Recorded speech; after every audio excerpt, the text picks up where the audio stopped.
Speaker. Honourable Leader of the Opposition. Mr. Speaker, my question is to the Prime Minister. Does he stand by his comments to Papanui High School Principal Dennis Pyatt when asked if his government had seriously underestimated the impact of adult and community education cutbacks on communities, that you're probably right? If not, why not?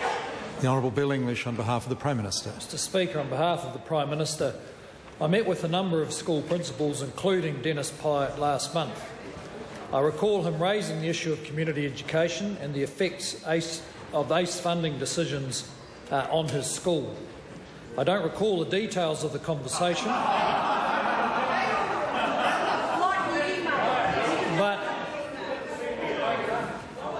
but it is likely I acknowledged that some people have reacted adversely to the decision. I did reiterate that the government stood by its decision to ensure that education funding is focused on high priority areas such as literacy and numeracy and getting young people back into skills and work. The Honourable Leader of the Opposition. Mr.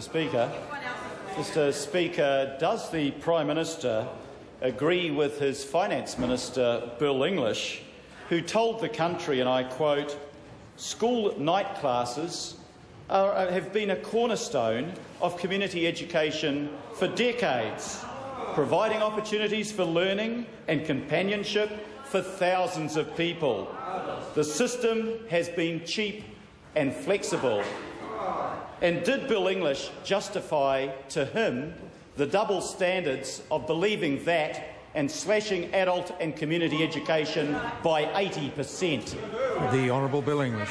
Mr. Speaker, on behalf of the Prime Minister, I have discussed that matter with the Minister of Finance, who pointed out that in the current fiscal environment, where the government has to grapple with a very large budget deficit, the government needs to be clear about its priorities, and as it expressed its educational priorities as literacy and numeracy and getting young people into skills and back into work. The Honourable Leader of the Speaker, Opposition. If it's a matter of priorities, why has the concept of continued learning, everything from skills that will help you find employment to community classes like anger management and parenting, why is that a lower priority than giving $35 million extra funding to privileged kids in private schools? The Honourable Bill English. Well, Mr. Speaker, with respect to the funding for private schools, the fact is, if those schools go broke, those kids will all show up in the public system, where the government funding will be considerably higher than it is, in fact about 3 times higher than it is in the private school. Chris Tremaine. Supplementary. Chris Tremaine. Thank you, Mr. Speaker. To the Prime Minister, what statements has he seen endorsing the need to reprioritise tertiary education funding? The Honourable Bill English. Mr. Speaker, I have seen some statements, particularly from the Vice-Chancellor of Massey University, who I understand used to be a member of the Labor caucus, pointing out that when government has constrained expenditure, it needs to make choices about priorities, and that is going to be the reality of the next 10 years, because it will take 10 years for the government to get back to surplus. The Honourable Leader of the Opposition. Has the Prime Minister's colleague, the Minister of Finance, explained to him why, when he said, quote, "The demise of night schools is bad for school, for communities and for thousands of people who use them to learn something new," that his Minister of Finance has undermined a century-long tradition of continued learning through life and reprioritised funding to high-income groups through private schools? The Honourable Bill English. Mr. Speaker, I did speak to the Minister of Finance, who reiterated that the government is spending $124 million on adult and community education over the next 4 years. Catherine Delahunty. Tēnā koe, Mr. Speaker. Tēnā koutou katoa. To the Prime Minister.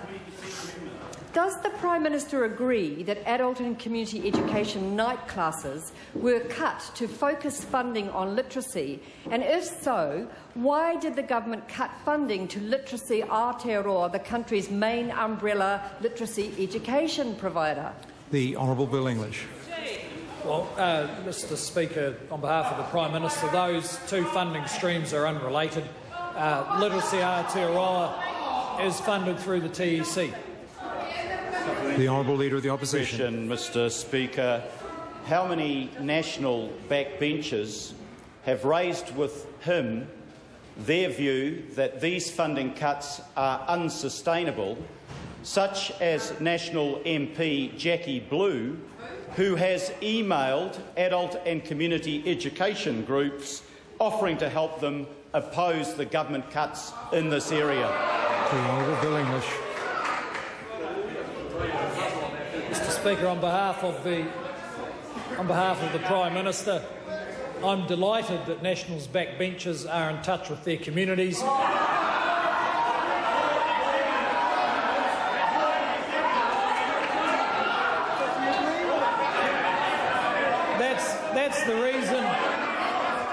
That's the reason that there are so many of them here, and the Labor Party doesn't hold a single electorate outside a metropolitan area. The Honourable Leader of the Opposition. Order. Order. I've called the Honourable Leader of the Opposition. Supplementary question, Mr Speaker. Why are community groups like Youthline having their funding slashed as part of the 80% cuts to ACE funding when Youthline uses those funds to train their support workers who do invaluable work and do it voluntarily? The Honourable Bill English. Well, Mr Speaker, I can't answer in detail with respect to Youthline, but I would make 2 points. One is that the TEC has flexibility about how it uses its funds, and the second is that the government has set up a community response fund designed to assist NGOs who are affected by the recession and their ability to raise money. Catherine Delahunty. To the Prime Minister. Can the Prime Minister outline the benefits of adult and community education, including literacy night classes for new migrants seeking to assist their children with homework or seeking employment? The Honourable Bill English. On behalf of the Prime Minister, Mr Speaker, yes, that is one of the benefits of these classes, and that is why the government is going to spend over $100 million in the next 4 years funding them. The Honourable Leader of the Opposition. Question, Mr Speaker. Before making the decision to slash their funding by 80%, did he or his government consult with the schools, the tutors, or any of the 220,000 people who enjoy night schools to find out what the costs and consequences would be to them and the community? If not, why not? The Honourable Bill English. Well, Mr Speaker, as the member knows, those decisions were made in the context of the budget round. I don't think there's any lack of opportunity for people to express their views about it. That's self-evident.